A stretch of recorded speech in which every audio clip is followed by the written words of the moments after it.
I'm Eric Stark here with our LL League insider for Lancaster Online, Ed Gruver. Ed, let's get right into it. Final week of the season. There's a lot of section races with some interesting competition going on for some scenarios. Right? Last chance, four-way tie in Section 2 could take place, which is, what, never happened before? It has never happened in the 42 years of the league. There have been three-way ties and, numerous two-way ties, but never a four-way tie. What has to happen for a four-way tie? I want the four-way tie. Okay. To start, Garden Spot has to knock off LS because LS is the front runner right now. So, could happen. LS is playing well. And then the winner of Central Solanco would also be in a tie. And Cocalico would have to knock off Lancaster Catholic, which could happen. So you'd have Garden Spot, LS, either Solanco or Central, and Cocalico all tied for the section lead.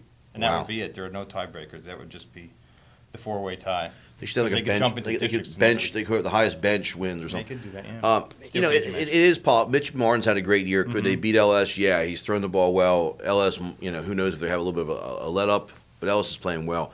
Catholic against Cocalico. We'll get to that in a second. But Catholic really needs the win. They can maybe slide in the playoffs without, but they're going to come ready to play. This could happen. It could. Yeah, it could definitely happen. And the LS Garden Spot game. You talk about Mitch Martin.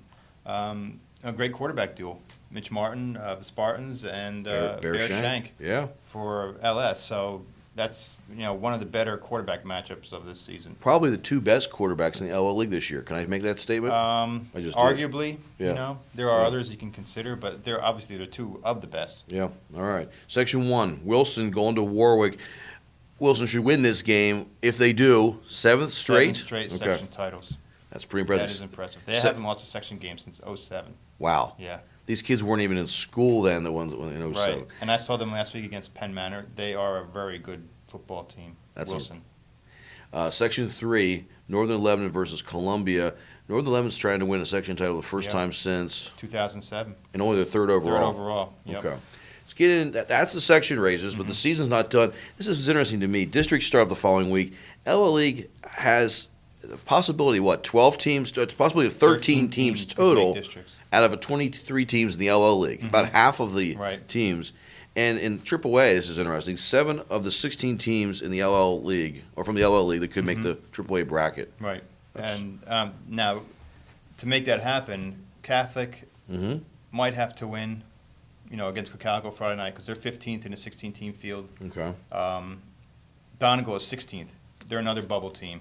They likely have to win as well. But, the case of Catholic, losing to Cocalico is not a bad loss in the power rankings, so they could conceivably lose and still make the postseason.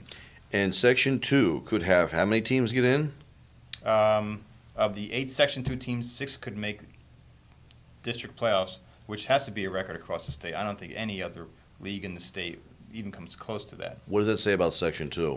They are who we thought they would be. Ah, yes. I love to get that line in there. Section 1, Wilson, Manheim Township, Penn Manor, Hempfield. They're all in.